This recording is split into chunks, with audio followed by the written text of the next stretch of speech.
So, hello everybody. This is Damon Moore. I'm guest hosting for Leading While Black, and got a guest that you should be very interested in listening to. His name is Curtis Thomas, and he's deeply involved in the mortgage and lending industry. And so I wanted to bring him on to talk about a few things, and hopefully you'll enjoy or be informed by what it is he has to say. So, Curtis, how are you? I'm good. How you doing, Damon? I'm doing very well, thank you. Um, I'm going to ask you to make sure that you are speaking loudly and right into the microphone, just in case we have any issues. Uh, and so my understanding is you're an Ohio guy from Cleveland and went to Central State University, and then spent several years in my hometown of Indianapolis, and have been involved in the mortgage industry for some time. Is that accurate? That is an accurate assessment of the uh, college career path as well as the professional career path as well. Yeah, I kind of started at Central State, played football there for 5 years actually, redshirted my first year, and then got into the mortgage industry in '96. Started in Ohio, and then moved to Indianapolis in '98, and been in it ever since, man. So it's been good. It's good to educate people on what it takes to actually obtain a home, and then to see somebody get the keys to their property or to refinance to save a certain amount of money that puts them in a better financial position is a rewarding experience. And so what is your, I guess, what's your title and role? I'm actually a senior loan officer, so I basically deal with everything from the initial conversation of the client through passing them off to my processing and operations team, to setting up the closing, to making sure the loan gets closed, and everything in between. And then even thereafter, I develop a relationship with my clients where if they need something in the future, friends, family, relatives, any referrals, anybody that's looking to do any type of financing, I try to be their mortgage guy. Okay, okay. So a person comes to you and they have their initial conversation. What I guess what takes place in that initial conversation or the initial interview?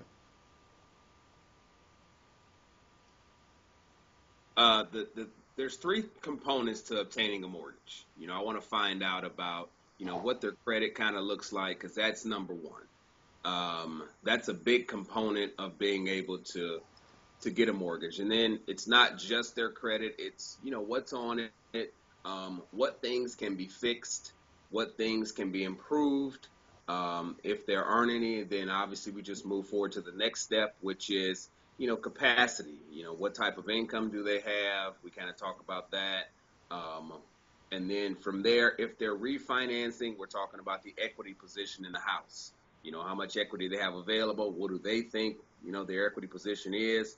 And then I've got some tools that I can look at online that'll give me a kind of a synopsis of what their current equity looks like.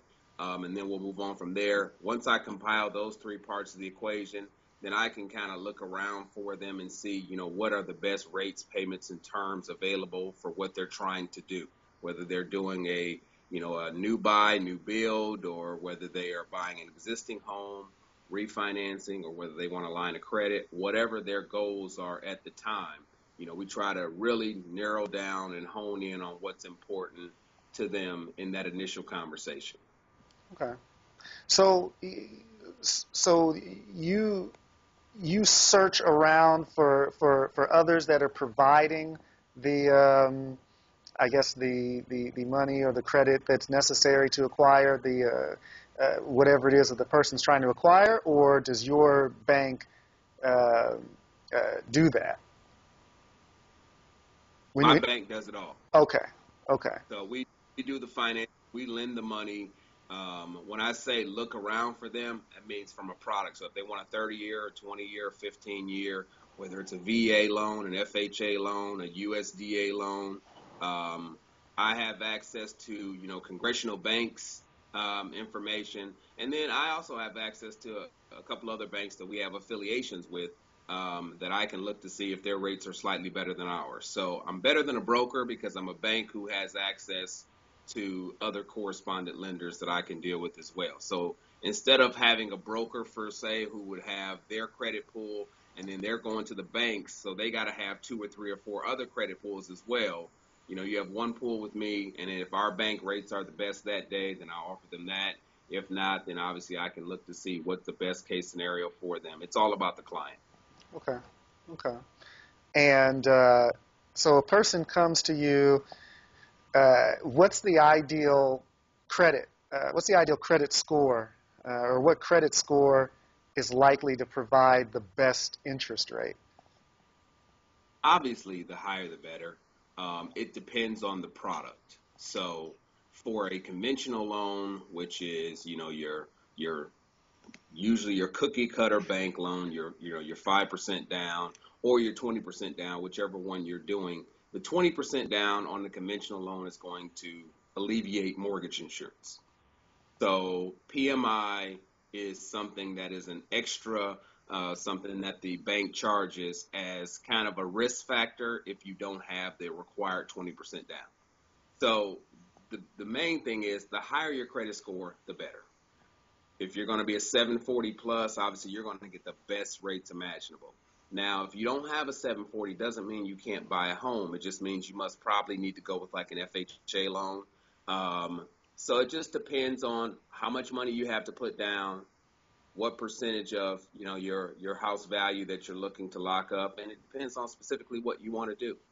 But like I said, the higher your credit score, the better. If you're 740, you're going to be right in there. But I don't want people to think that because you've had some credit blemishes in the past, you can't buy a home. You absolutely can buy a home.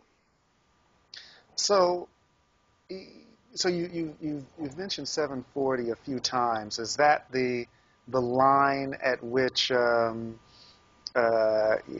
people should be aiming if they're trying to get the highest possible rate? Yeah, that's where you want to be. But my company will go down to a 580. Okay. So we'll help people that are trying to get their credit together and kind of put them on a path where they can buy a house now, but then I'll talk to them about things they need to work on to improve their credit so that as time goes along, the loan they're in now is not the loan they'll be in long term. So, it's kind of that old saying, where you are today is not where you're going to be tomorrow. So if you got a 600 score, if you got a 620 score, and you're still looking to buy a home, I mean I deal with those kind of people all the time. With the notion that as you improve, we want to come back, 6, 8 months, a year from now, see where your credit is with the plan that you and I put together on the things you need to improve upon, and then let's refinance that loan, get you into something better. But my ultimate overall goal in the beginning is let's see what we can do to get you in that property, your first time home or the home you want to buy or wherever you are. So I can pretty much be a chameleon to whether you're a 580 score, I can get you in a home and show you how we can improve your score. If you're a 740 and you've already done everything necessary, then I can show you how to get in a home and get the loan that you're going to have long term. Okay. You you touched on the idea that it's possible uh, to get a better rate if your credit improves over time. Um, how does that play out? So let's say for Well, a example lot a lot of times. so let's say for example that No, you go ahead. I start with say I come to you with a 600, and uh, and then I look up a year from now, and now I've got a 710. Um, eh, how would I handle a situation like that, or how would you handle a situation like that?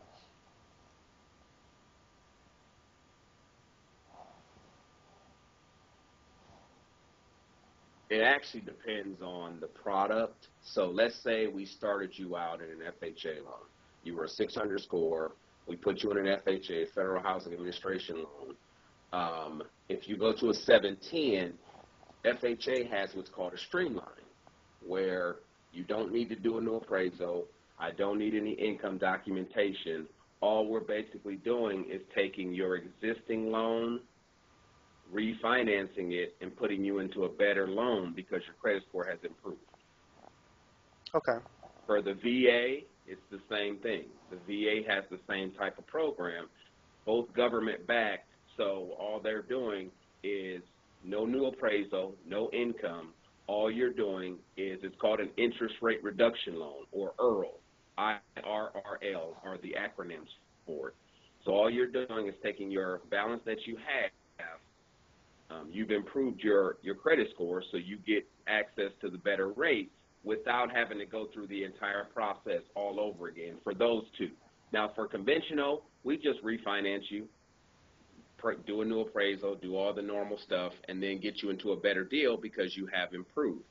The only thing you have to worry about is, obviously, the rates a year from now may be different than the rates they are today. So, as with anything, that's the only risk factor that we cannot control, because we don't know what the rates will be doing, in 12 months from the time when you do improve. But, we have to deal with where we are today, and if we're trying to shoot towards that goal, then obviously, we have to deal with the improvement as it goes along. So if you're married, and let's say one of you has a 600, but the other person has a 740, how does that play out? Mm-hmm.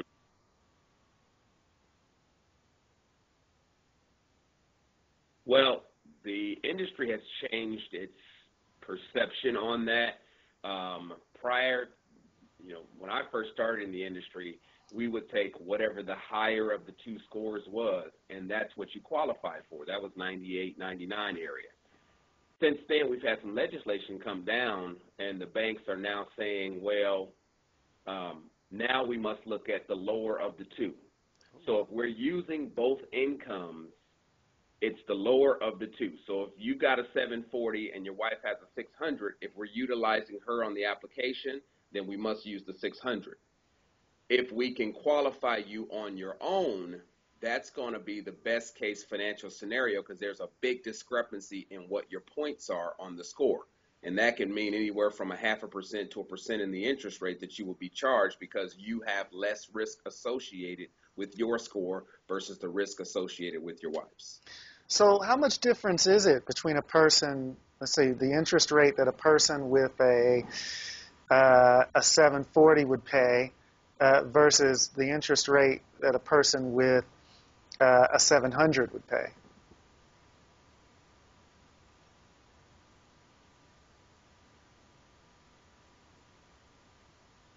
Not much, probably about a quarter. Okay.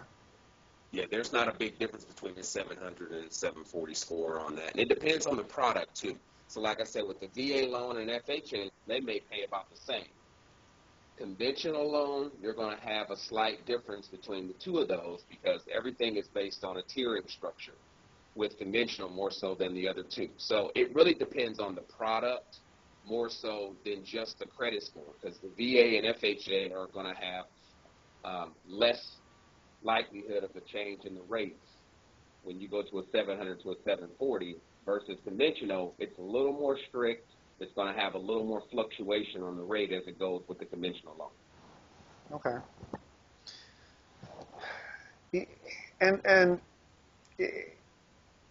have you? So Go ahead. no, what I was going to say is, the one thing that I see a lot of that people need to really pay attention to, if you have any military background and if you have VA benefits, you need to really try to use those benefits and not be talked into an FHA loan. The VA loan does not have any mortgage insurance, and you can go up to 100% financing, which means you don't have a down payment. The thing that I see a lot of is a lot of our veterans are being persuaded, talked into, or being directed to do FHA loans where they're putting 3.5% down and they're paying a monthly mortgage insurance premium called MIP, mortgage insurance premium, and they would not be financially responsible for those things if they went with a VA loan. It's there for them to take advantage of. So I just wanted to put that caveat out there, because on a daily basis, I talk to people who are in an FHA loan that have veteran benefits, and it's a waste of money on their behalf. Okay. Are there things that you can access concerning a person's credit that a person does not see on their credit report? No, I see the exact nope, I see the exact same thing that they see. The problem is people don't check it enough.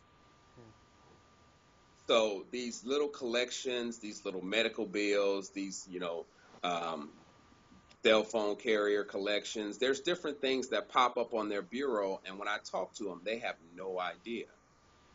So the advice I would give is, stay abreast of your credit situation. Maybe every 30 days, get with the service, or, with credit cards, a lot of times they offer things as a part of your relationship where they'll do a monitoring or whatever you need to do and you feel comfortable doing and monitoring your credit probably every 30 to 60 days, I would do.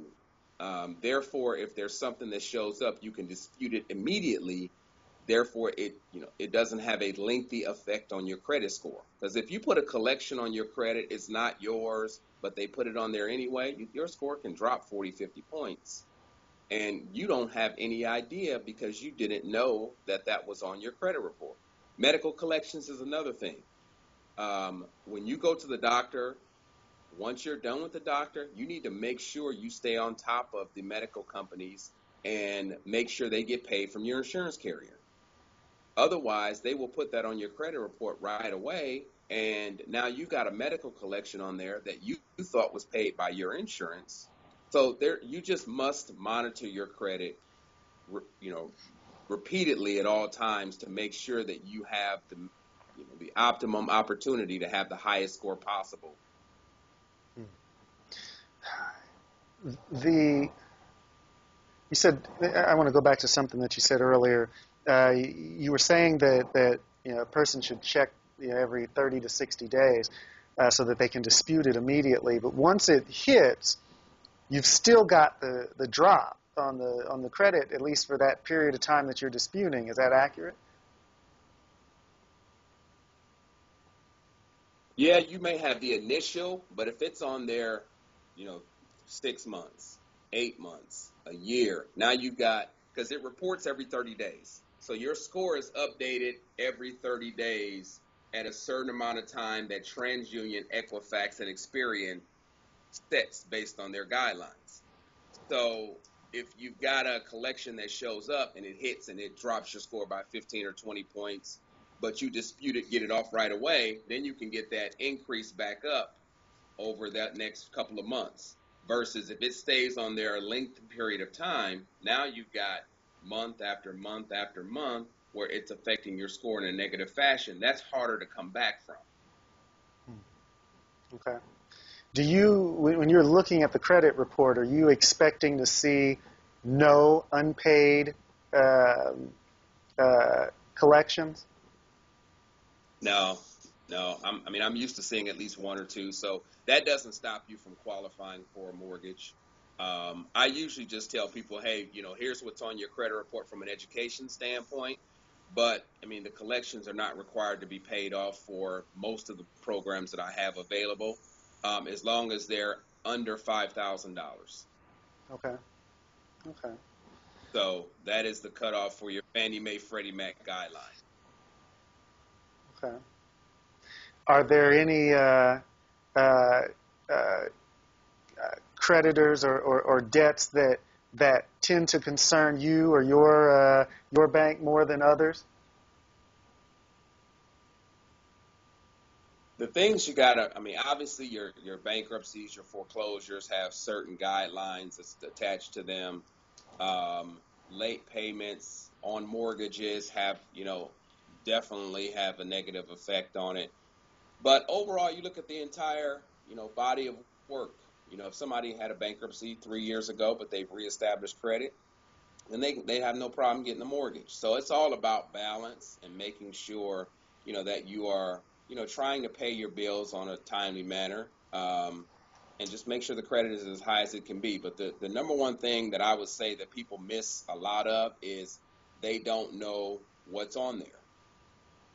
So they haven't checked it in a while, and then they go to apply for a mortgage or an auto loan or something of that regard. Now you have, your scores down lower than the last time you remember it, which was 12 months ago or 9 months ago. So if you're going to buy a home, look to refinance, I would really stay on top of my credit. But you should do it anyway, though, because if you're making the concentrated effort to pay your bills on time, then you want to get rewarded by having a score that's maximized as much as possible. When you mentioned something about foreclosures and missed mortgage payments, I believe. Uh, I've heard some lenders say that they will not provide a mortgage to a person that has missed a certain number of mortgage payments, or or to a person who's had a foreclosure within a certain period of time. Is that an industry standard, or is that just or is that just hit or miss concerning what bank you or lender you're trying to contact as a person seeking a mortgage? No, that's industry wide. Fannie Mae Freddie Mac governs us accordingly, all the same. So there's different types of foreclosure proceedings. There's a short sale. Um, the time frame on that depends on the program. So each program has their own specific guidelines as to how they're going to do things. For example, with FHA, if you have um, a short sale where you actually didn't go into foreclosure, but you sold it before the house went that far, it's 3 years. Um, for conventional, if it actually goes to foreclosure, it's 7 years. Wow. If FHA it goes to foreclosure, it's 4 years. So there's different stages of the scenario that you need to be abreast of if you are in that situation. If you have late pays, you can't have any late pays in the last 6 months. So if you got one late pay and it's 9 months ago, I can still do a mortgage for you. So what you must do, and that's why I try to be that person for the people I deal with long term, because their situation may change as life goes along. And if they get in a situation where they're having a mortgage late, or late on an automobile or whatever, I don't want somebody giving them the wrong information. So I'll have clients call me back later and say, "Hey, Curtis, here's what's going on. Can I still do something?" And I'll let them know, yes, absolutely you can, or no, here's what you need to do based on the guidelines. And then they'll do that and come back to me and refinance. So what I try to do is develop a relationship with them, because unfortunately there's people out here who just will, give them whatever information is necessary to earn their business, and then they're gone.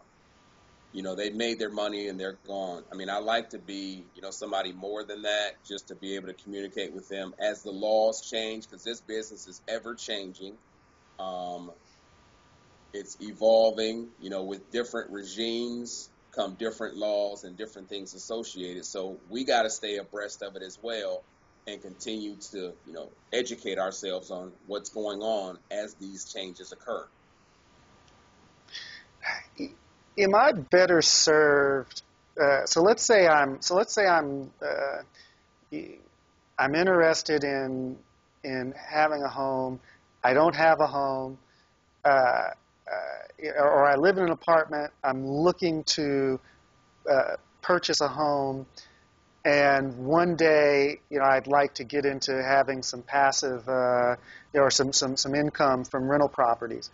Am I better served just buying a duplex, or I don't know if you'd call it a triplex or a quadruplex? Am I better off buying something like that first, this right off the bat, or and I say better off in terms of my ability to get credit, or my ability to obtain a loan? Am I better served just buying one of those two or three residence kinds of properties, or just buying the single residence and then at a later date trying to expand?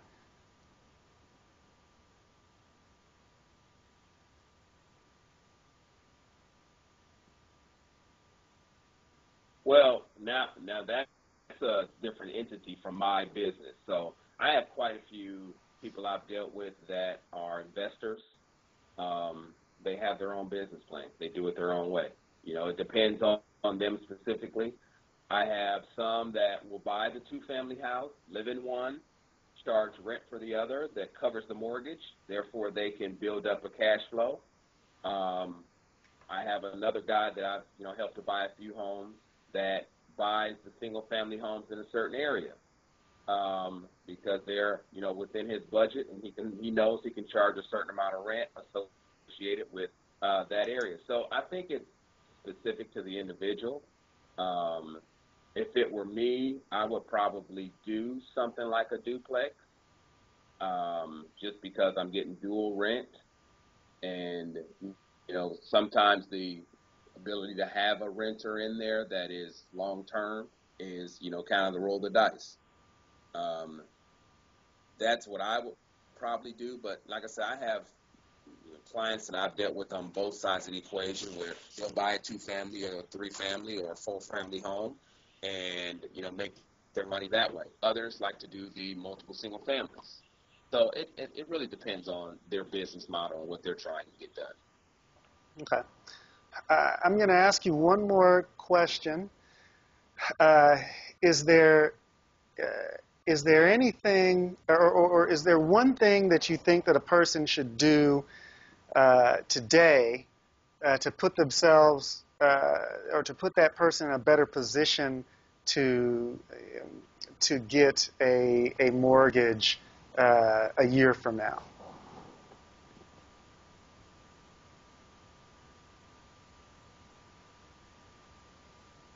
Yeah, I mean, if you're trying to buy a home, um, the first thing I'll tell you is this, and this is something that I'm running into a lot with people that weren't quite told. If you're trying to buy a home and you actually are renting from an individual, pay by check, because as a bank, we're going to want a 12-month rental history, and you need to be able to verify what that amount is versus a money order or cash, which is less of a paper trail. So that will be the first thing if you're trying to buy a home in the future, in the next 12 months. Now, if you're renting from a apartment or a management company, then you're fine. We can utilize a document called a verification of rent for them, so that's fine. But I run into that quite a bit where people are paying by cash or money order and they don't have the required documentation. So therefore, it can be a bit of a hassle down the line for them to buy. The second thing is know your credit. Make sure that what your credit entails. And even if you're buying a year from now, reach out to somebody you trust that's in the business so they can put you on the right plan. People think they want to start the process, 90, 120 days from when they're going to buy or build. The process should start well before that to make sure that you are on track to own that home.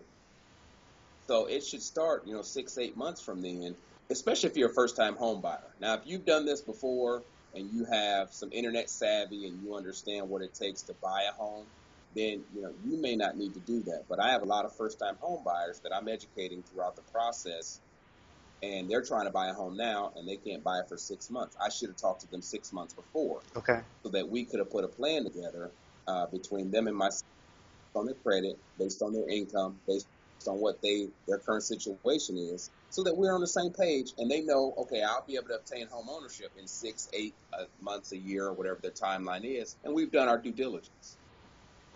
Okay. All right. Well, we're right at about 30 minutes, and so I want to respect your time. So I want to thank you for taking some time out to talk to me, and hopefully we'll have you back. All right. Well, hey, man, if anybody wants to reach out to me, I'm always available. They can actually reach out to me in my email at cthomas@congressionalbank.com, or they can catch me directly at 317-252-0417. I'm available, and 9 to 6 usually. And I hope that all your listeners learned something today. And if they have any additional questions, I'd love to be of service. All right. Thank you for your time. Thank you, sir. You have a good day. You too.